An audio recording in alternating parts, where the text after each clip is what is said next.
Hello everyone, कैसे हैं आप सब। आई होप आप सब एकदम बढ़िया होंगे। मैं भी एकदम बढ़िया हूं। तो हमने अब तक क्या स्टार्ट किया हुआ है, हमने चैप्टर 11 क्लास 11 की अकाउंटिंग स्टार्ट की हुई है, जिसमें हमने चैप्टर 10 सक्सेसफुली कंप्लीट किए हैं। अब हम जो हमने चैप्टर 11 स्टार्ट किया हुआ है उसी को आज हम वाइंड अप करने वाले हैं।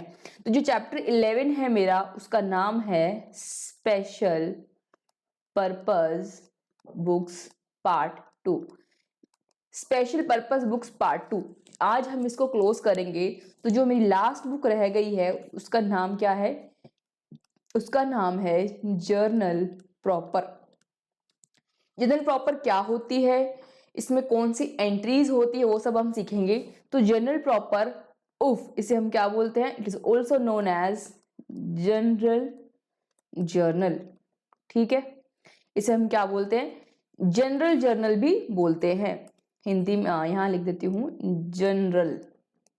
This is common journal. Journal यानी book, it is common book.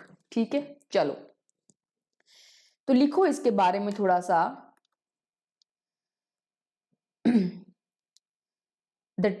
those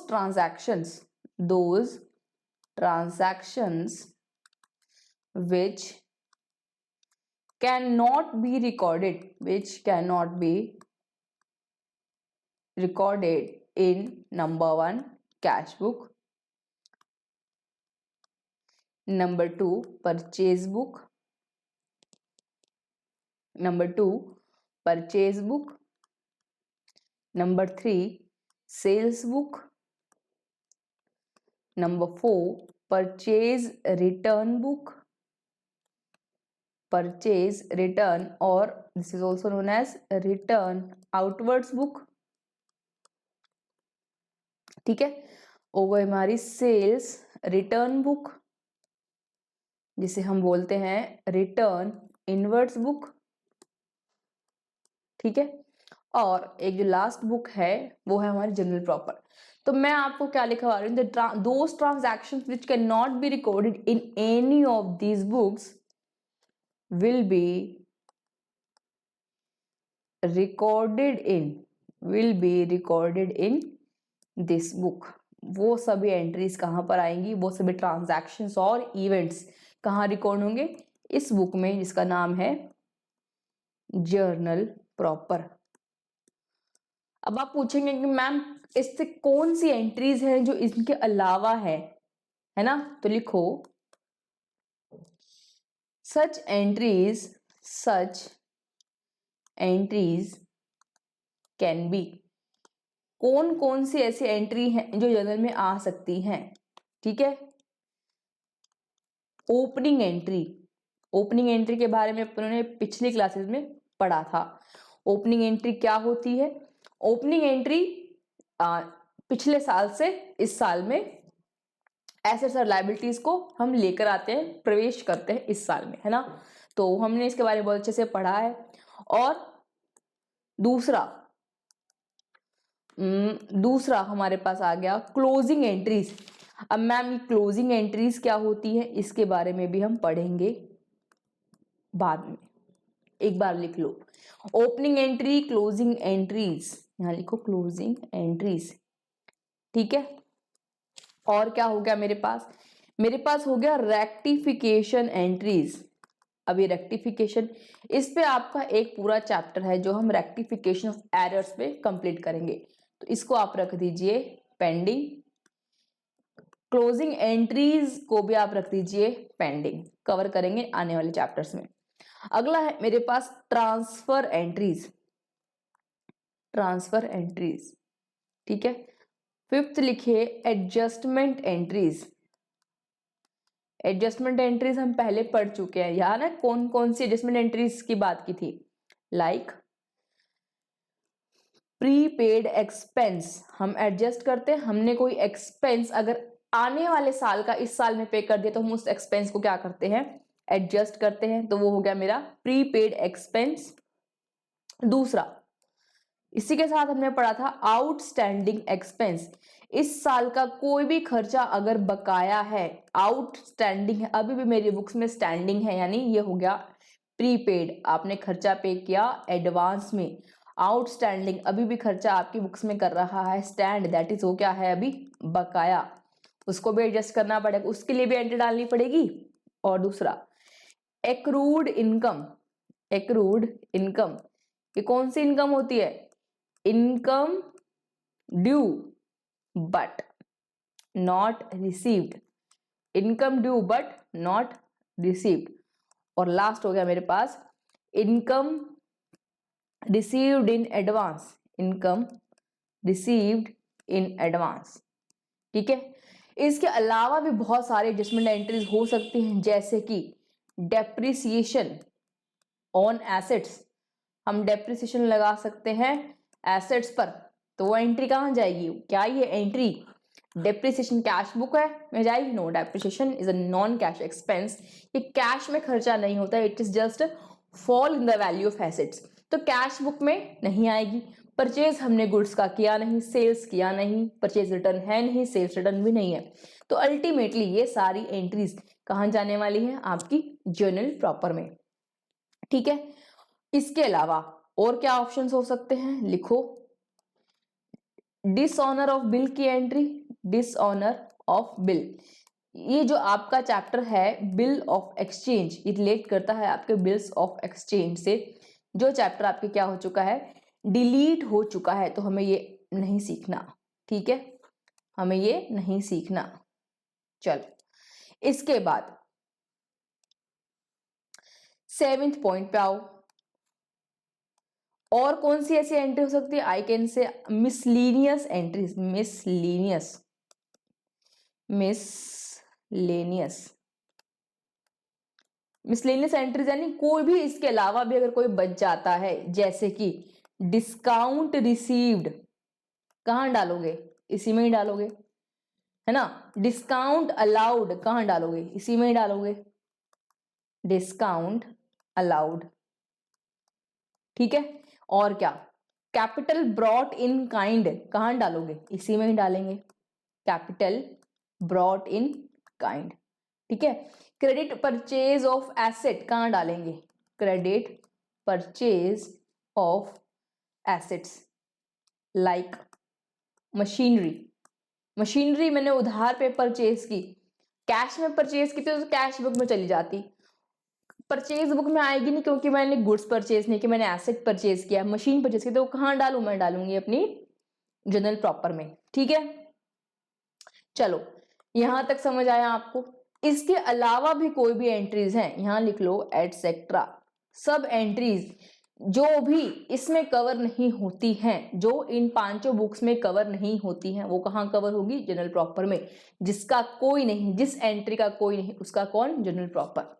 ठीक है, कुछ ना समझे जनरल प्रॉपर में आप एंट्री डाल दो।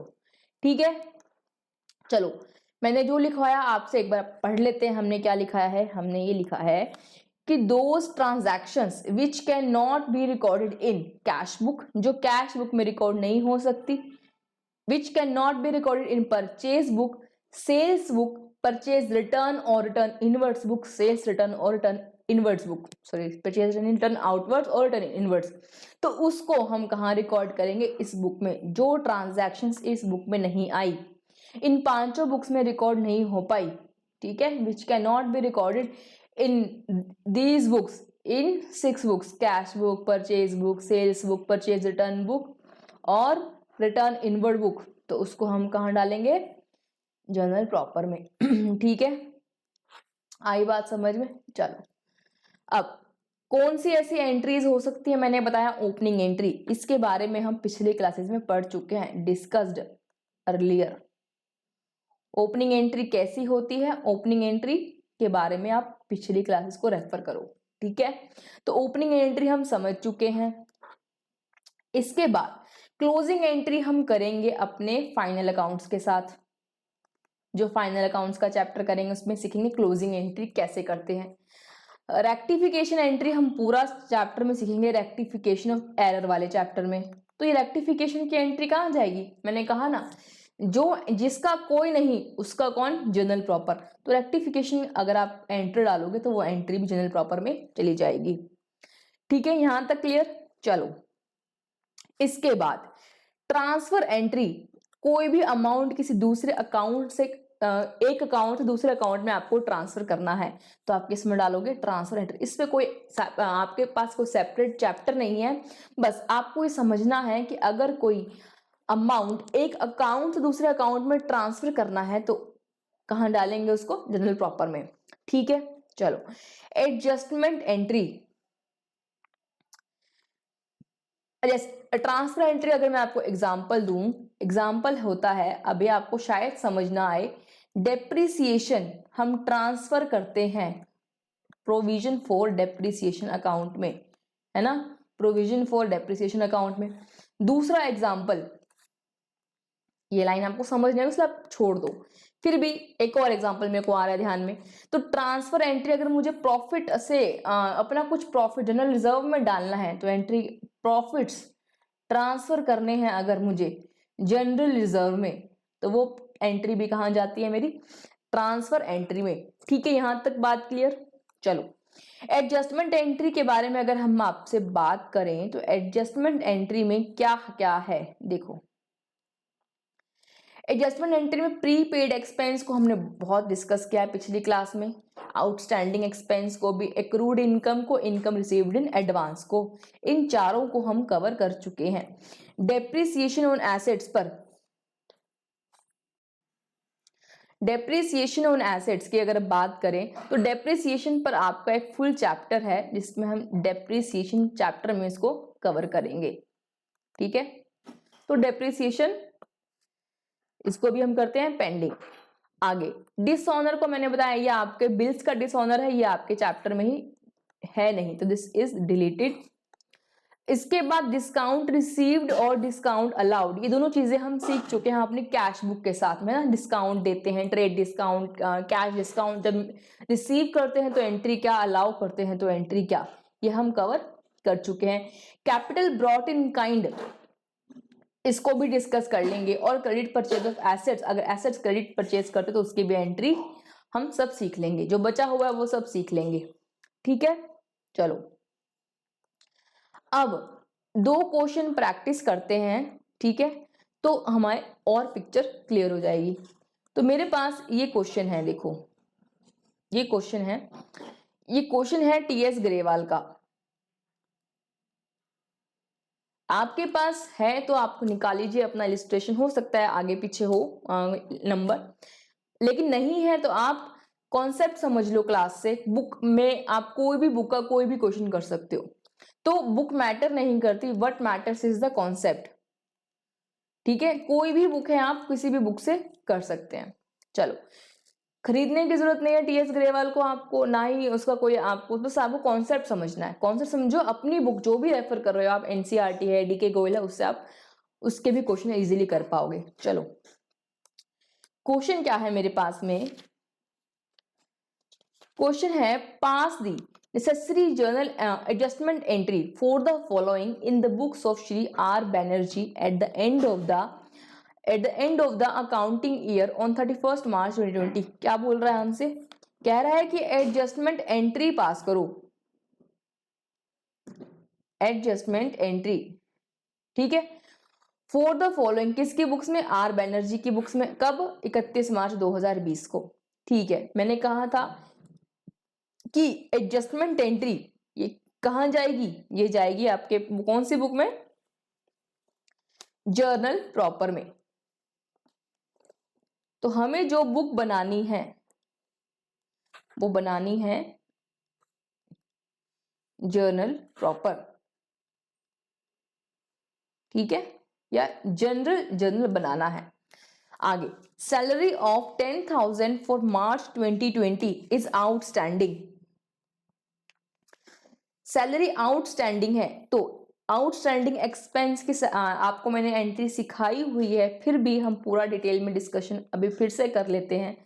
सैलरी है, यहां लिखो जर्नल प्रॉपर, जर्नल प्रॉपर। ठीक है, फॉर्मेट कैसा होता है, ऐसा, डेट,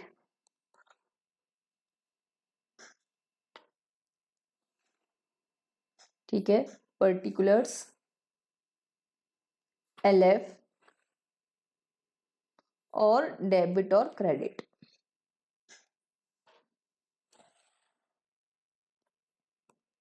चलो यहां लिखा मैंने डेट, पर्टिकुलर्स,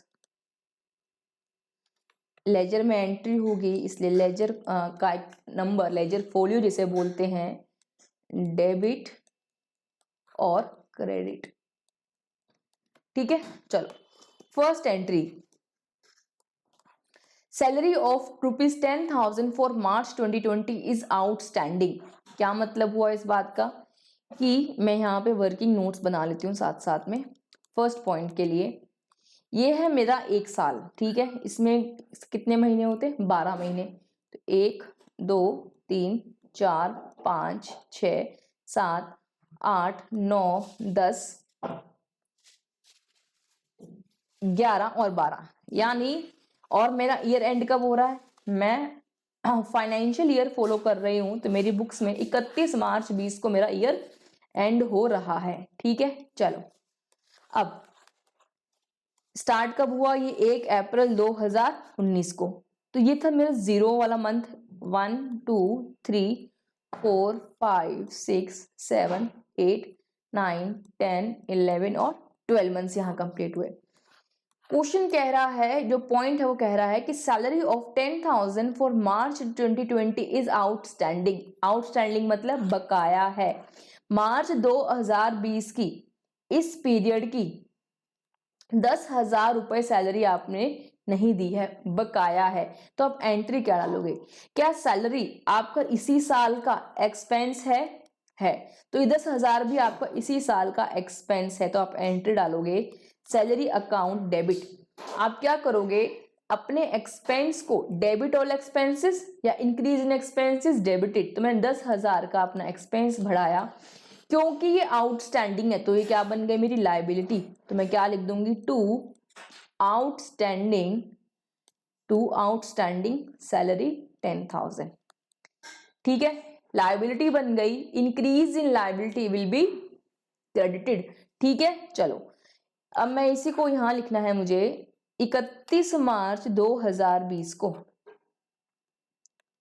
31 मार्च 2020 को सैलरीज अकाउंट डेबिट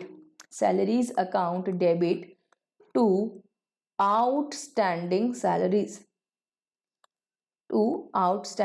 सैलरीज, कितना, 10,000 रुपीज। ठीक है, चलो बीइंग आउटस्टैंडिंग सैलरी रिकॉर्डेड। ठीक है, चलो नरेशन भी लिख दिया। आगे अगला पॉइंट है मेरे पास में, इंटरेस्ट एक्रूड ऑन इन्वेस्टमेंट 2,000 रुपए क्या है, इंटरेस्ट एक्रूड है इन्वेस्टमेंट पे। मतलब मुझे 2,000 एक्रूड इंटरेस्ट मतलब income due but not received. 2,000 रुपए मेरे ड्यू हो चुके हैं पर मुझे मिले नहीं।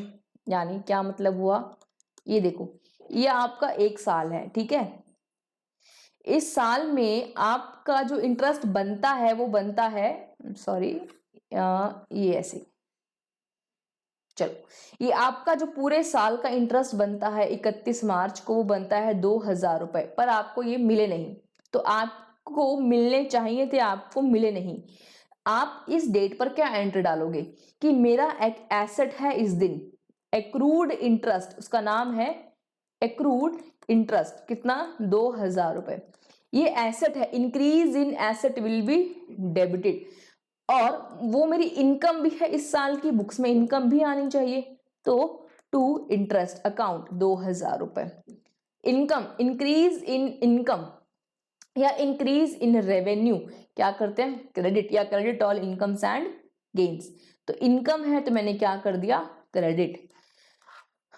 तो मुझे एंट्री डालनी है अपनी, यही एंट्री 31 मार्च को। सर देख रहे हो ये क्या, ये एंट्री किसी भी और बुक में जो अबव 5 बुक्स डिस्कस की हैं उसमें कहीं भी एंट्री फॉल नहीं करेगी, तो हमें डालनी ही पड़ेगी इसी बुक में, जनरल प्रॉपर में। तो एंट्री का कैसे होगी, एक्रूड इंटरेस्ट अकाउंट डेबिट, एक एसेट है मेरा 31 मार्च को जो मुझे पैसा लेना है, कितना लेना है, 2,000 रुपए। एक्रूड इंटरेस्ट अकाउंट 2000 रुपए, और वो इस वर्ष की मेरी क्या है, इनकम भी है, इनकम का नाम है interest. Accrued interest to interest account कितना, 2000 रुपए, being interest due but not received, interest due but not received. ठीक है, चलो ये पॉइंट भी हो गया। अब अगला, रेंट रिसीव्ड इन एडवांस, 4000 रुपए आपको एडवांस में रिसीव हुआ रेंट, यानी क्या मतलब इसका, देखो अगर मैं आपको बताऊं, ये एक साल है, ठीक है, मान लेते हैं 1000 रुपए हर महीने का रेंट है, मैंने अपनी बिल्डिंग किसी को रेंट पे दे रखी है, तो मुझे रेंट जो मेरा ड्यू बनता है 1000 अगर पर मंथ है, तो ड्यू कितना होगा मेरा, 12000। उस टेनेंट ने मुझे कितने दे दिए, 16000 रुपए दे दिए। Rent received, I received rent of रुपए 16000। तो मैंने जब रिसीव किया होगा रेंट, एंट्री क्या डाल दी होगी, bank account debit to rent, bank account debit to rent, कितना, 12000 रुपए, ये एंट्री डाल दी होगी। बट अब मुझे ध्यान, सॉरी 16000 रुपए रिसीव किया मैंने, लेकिन मुझे पता है इस 16000 में 4000 रुपए मेरे जो रिलेट करते हैं वो आने वाले 4 महीनों के हैं, तो इस साल की इनकम मेरी 16000 तो नहीं है, तो मुझे इसे क्या करना पड़ेगा, debit, rent account debit to, rent account debit 4000 to rent received in advance 4000 रुपए, ये एंट्री हो जाएगी। चलो, तो मैंने क्या किया, एंट्री डाल दी 31 मार्च 2020 को, जो रेंट रिसीव किया था उसको मैंने डेबिट किया 4000 से, और क्योंकि एडवांस है तो वो मेरी क्या है, लाइबिलिटी, तो लाइबिलिटी को मुझे क्या करना पड़ेगा, credit to rent received in advance, जो भी चीज मुझे एडवांस मिली वो मेरे लिए क्या है, लाइबिलिटी, तो वो हो गया मेरा 4000 रुपए। आज मुझे भी सपोज फीस देते हैं मेरे स्टूडेंट्स और वो मुझे एडवांस दे देते हैं, तो वो अगर मुझे एडवांस फी रिसीव होती है तो वो फी भी क्या है मेरे लिए, लाइबिलिटी, तो being rent received in advance.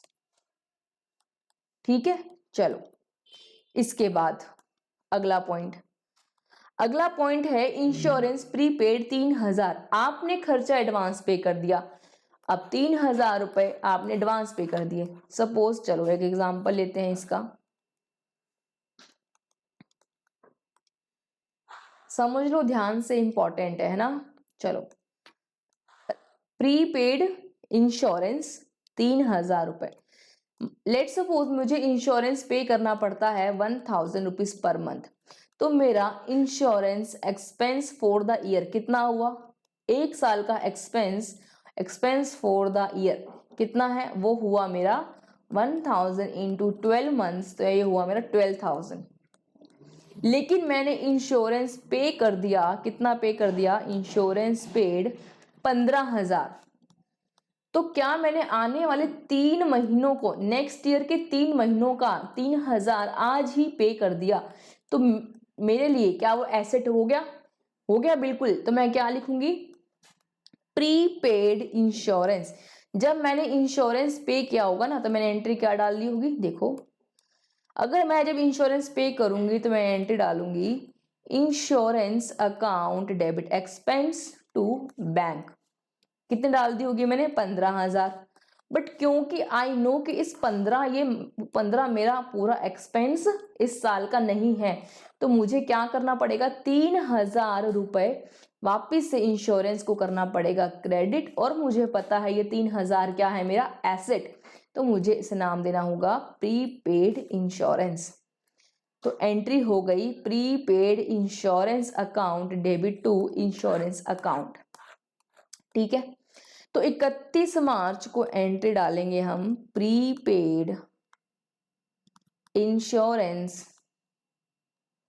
Account debit to insurance, कितना, 3000 रुपए। Being insurance paid in advance. ठीक है, चलो आगे अगला point, closing stock rupees 1 lakh, 1 lakh का क्लोजिंग स्टॉक है, तो इसी को भी हम ट्रांसफर करते हैं। ये मैं आपको बताऊंगी क्लोजिंग एंट्रीज फाइनल अकाउंट्स में। थोड़ा सा समझ लो, जब हम फाइनल अकाउंट्स बनाते हैं तो हम कौन कौन से अकाउंट्स बनाते हैं। फाइनल अकाउंट्स में मुझे बनाना होता है एक ट्रेडिंग अकाउंट, ठीक है, और एक अकाउंट बनाना होता है मुझे प्रॉफिट एंड लॉस अकाउंट। अभी थोड़ा समझ लो, ये हम लास्ट में कवर करेंगे। ट्रेडिंग अकाउंट और profit and loss account. Trading account जिसमें हम ट्रेड करने से जो हमें प्रॉफिट हुआ लॉस हुआ वो निकालते हैं। तो ट्रेड करने के लिए मैं क्या करती हूँ, गुड्स परचेज करती हूँ। गुड्स परचेज किया मैंने, परचेज किया, उसी को मैंने सेल्स किया, उसी में से ही कुछ गुड्स क्या बच गया, जो लेफ्ट गुड्स है वो मेरे एंड में जो बचे उसे हम क्या बोलेंगे, closing stock. Stock lying unsold at the end of the year is my closing stock. तो क्लोजिंग स्टॉक को हम क्या करते हैं, हम यहाँ पर अपने ट्रेडिंग अकाउंट में क्रेडिट में डालते हैं। क्यों डालते हैं ये हम पूरा डिटेल में डिस्कस करेंगे फाइनल अकाउंट्स के चैप्टर में। तो मुझे एंट्री क्या डालनी है, closing stock account debit to trading. एक बार समझ लो, एंट्री होगी closing stock debit to trading account.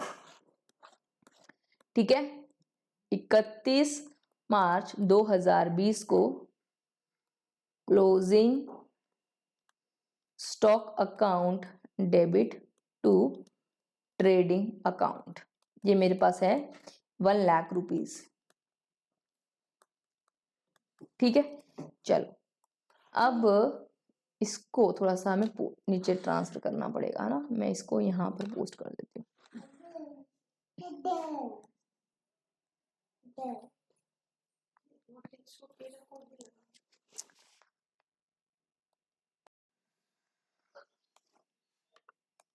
ठीक है, तो ये हुआ मेरा question, closing stock to trading. अब इसके बाद है नेक्स्ट है डेप्रिसिएशन। डेप्रिसिएशन भी कहाँ जाएगा, जनरल प्रॉपर में। डेप्रिसिएशन हमें लगाना है फर्नीचर पे, बोल रहा है डेप्रिशिएट फर्नीचर बाय ₹8,000। तो 8,000 से मुझे डेप्रिशिएट करना है फर्नीचर को। डेप्रिशिएट मीन्स इसको भी हम डेप्रिसिएशन के चैप्टर में अच्छे से पढ़ेंगे। फिलहाल डेप्रिसिएशन मतलब मेरे फर्नीचर की वैल्यू 8,000 रुपये से कम हुई है, तो डेप्रिसिएशन कम हुई है, मेरा क्या हुआ है एक्सपेंस। तो मुझे एंट्री डालनी पड़ेगी 31 मार्च टू, एक तो यहाँ लिख देते हैं पहले नरेशन, बीइंग क्लोजिंग स्टॉक, ये है transfer entry, transferred to trading account. ठीक है, चलो इसके बाद 31 मार्च 2020 को क्या करेंगे, डेप्रिशिएट करना है। डेप्रिसिएशन मीन्स मेरा एक्सपेंस, तो एक्सपेंस को हम क्या करते हैं डेबिट। डेबिट ऑल एक्सपेंसेस और increase in expenses will be debited. तो मैंने डेप्रिशिएट किया है अपने फर्नीचर को, तो 8,000 रुपए से क्या हो जाएगा, डेप्रिसिएशन का मेरा एक्सपेंस आ जाएगा और मेरा जो फर्नीचर है उसकी वैल्यू कम हो जाएगी। Decrease in asset will be credited to furniture. ये हो गया मेरा 8,000। Being depreciation recorded, being depreciation recorded. ठीक है, चलो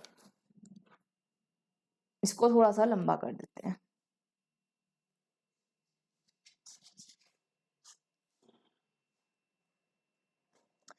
ठीक है, तो ये क्वेश्चन आपको आई होप समझ आया होगा। नहीं भी आया, कोई भी एंट्री में आपको डाउट है तो please do comment in the comment section. और फाइनल अकाउंट जब हम करेंगे तब तक हमें हमारी बहुत अच्छी प्रैक्टिस हो जाएगी। ठीक है, चलो आज के लिए इतना ही, मिलते हैं अगली क्लास में। So bye and see you in the next class.